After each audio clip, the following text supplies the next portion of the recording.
So now we will see rounded corners in CSS. So guys, basically in CSS, the border radius property can be used in order to provide the rounded corners to the HTML elements. And this we are going to check with the help of examples as well. Remember that we can easily use the border radius property and provide certain length unit in order to provide the rounded corners to the HTML element. So guys, let us check the example with the help of the div element that is having the background color over here. So simply I'm going to remove the previous lines from the style.css and the HTML file over here. Now guys, what we will do is simply we are going to have the div tag, and inside the div tag we are going to say this is a sample HTML element.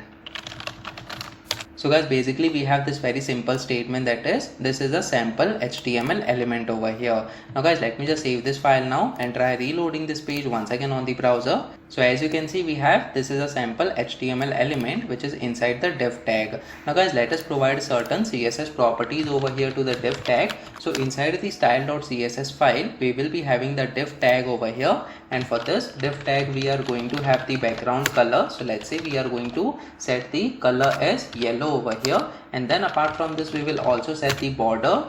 So border width will be 2 pixels over here. Apart from this, the border style will be solid and the color will be black in this case. And let us also provide certain padding. So let's say we provide 5 pixels of padding over here. Let me just save this file now and try reloading this page once again on the browser. So as you can see, we have the yellow background color and also the border that is getting displayed for this particular div element. Now guys, since the div element is the block level element, that is why it is taking the entire width of the screen. So guys, what we can do is simply we are going to say display it is equal to inline, so that the div element only takes the width that is required by the content of this div element. So over here we will say display it is equal to inline. So let me just save this file now and try reloading this page. So as you can see, we have the div element that is taking only that much width which is required by the content of the div element. Now guys, simply we can use the border radius property over here in order to provide the rounded corners for this HTML element that is the div tag. So simply we can provide the length unit of let's say 5 pixels over here. So guys, border radius is the CSS property that we can use,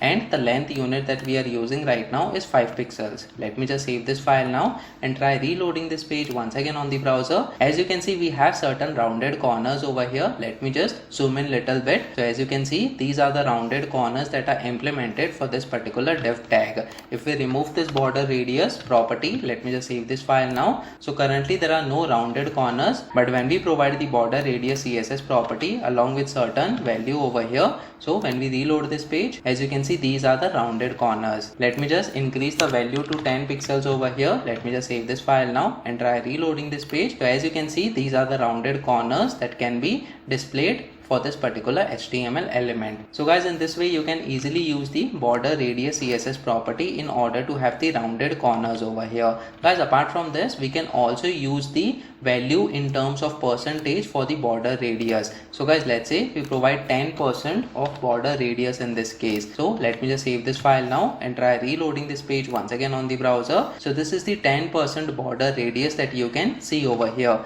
Similarly, if you provide 50% of border radius, what will happen? So guys, let me just save this file now and try reloading this page once again on the browser. So as you can see, this is the 50% value for the border radius that we have provided. Now guys, you can also make a circle over here for a particular div element in this case. Now guys, you can also create a circle by using the border radius with the help of the div tag over here, but in that case you need to provide the width and height of the div tag in such a way that both the width and the height must be equal. So guys, let us check that as well. So what we are going to do is simply we will say width it is equal to 100 pixels and height it is again equal to 100 pixels over here. And apart from this, we will remove this property that is display it is equal to inline right now, and then let us decrease some text over here. So simply we are going to say the word that is div in this case. Let me just save this file now and try reloading this page once again on the browser.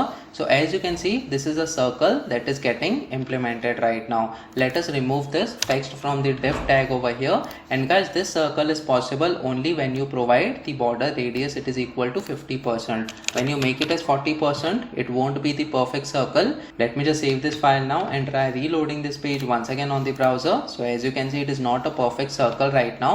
When we remove the border radius, there will be no rounded corners right now, and it will be simply a square since we have provided the width and height which is having the same value, that is 100 pixels. Let me just save this file now and try reloading this page. So as you can see, this is a square that is getting displayed right now with the help of the div tag. But when we provide the border radius of 50%, it will be the circle that will be displayed on the web browser. So let me just save this file now and try reloading this page once again on the browser. So this is the circle that is getting displayed on the web browser. So guys, in this way, if you want a circle or the rounded corners for the HTML elements based on your project requirements, you can use the border radius property inside the style.css file. Comment in the comment section below whether you have learned something out of this video. Please make sure that you like this video so that it reaches to more people, and subscribe to the channel so that you get the notifications on upcoming videos as well. The next video that we are going to talk about is color gradients in CSS. So stay tuned.